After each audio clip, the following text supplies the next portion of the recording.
থানা ঘেৰা গৈছিলোঁ মানে সিহঁতে যিটোৱে মাৰি পেলাই পলাইছে তেখেতে যে কেছ দি আহিছে, কেছ দিয়াত অচিয়ে মানে মানুহজনে কেছ দি ঘৰ আহি নাপতে অচি ছাৰ লগে লগে আহি গ'ল সিহঁতৰ। কিন্তু যি দুটা ল'ৰাক মাৰি থৈ গৈছিল সেই ল'ৰা দুটাক মাকে মানে ল'ৰা দুটাক হস্পিটেলত ৰখাৰ কাৰণে অলপমান কেছ দিয়াত দেৰি হৈছিলে। তেতিয়া মাক দুজনী কেছ দিব যদি অচি ছাৰে সিহঁতক ক'লে কৈছিল ল'ৰা কি মৰিল নেকি, ICUত আছে নেকি, তেনেকৈ ক'লে মই কাৰ কেছ ল'ব লাগে কাৰ কেছ ল'ব নালাগে মই জানো নহয়, মোক এইবিলাক শিকাব নালাগে, আপোনালোকে যাওক এতিয়া। আৰু যেতিয়া সিহঁতে কেছ দিব যে সেই মাৰি থোৱা ল'ৰা আৰু তেখেতৰ ভাড়াতীয়াজনৰ মানে দাদা এজন থানাত অচি ছাৰৰ লগত বহিয়ে আছিল। তেওঁলোকে বহি থকাৰ সন্মুখতে তেওঁলোকক মানে বেয়া বেয়া ব্যৱহাৰ কৰি পঠাই দিছিল। মানে অভিযোগটোৰ লগত বুজাবুজি কৰিছে। নিশ্চয়, নহ'লে তেনেকুৱা হ'ব পাৰে নেকি, একপক্ষীয়া হ'ব পাৰে নেকি?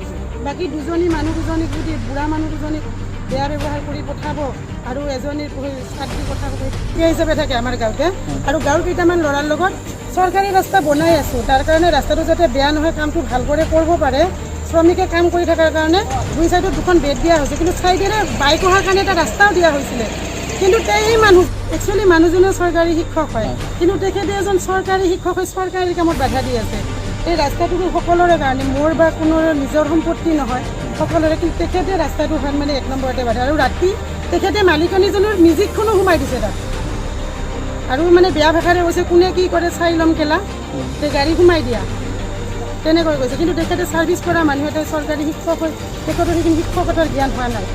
মোৰ ল'ৰা বোলে চুৰ ডাকাইত মদ খোৱা গৈ ধমকি মাৰিছে। কোনে অচি ছাৰ কেছ দিব গৈছিল? মই কেছ দিব গৈছিলোঁ, মই কাগজখন দিব গৈছিলোঁ, মোক এনেকৈ ব্যৱহাৰ কৰে বেয়া ব্যৱহাৰ আৰু কৈছে মোৰ ল'ৰা চুৰ, মোৰ ল'ৰা বোলে মদ খাই গুণ্ডাগৰ্দি কৰিছে পইচা লৈ। তেতিয়া অচি ছাৰে কৈছে যে আপোনাৰ ল'ৰাই আই চি ৰুমত আছে নেকি? নহয় ছাৰ, আপুনি দুপৰীয়া ক'ত গৈছিল? এই দুপৰীয়া ল'ৰাটোক মই চেলি মাৰি গৈছোঁ, আপোনাৰ বিষত ৰাতি থাকিব পৰা নাই, কিন্তু এই আৰু চেলেন লগালোঁ, আই চি ৰুমত আছে নেকি?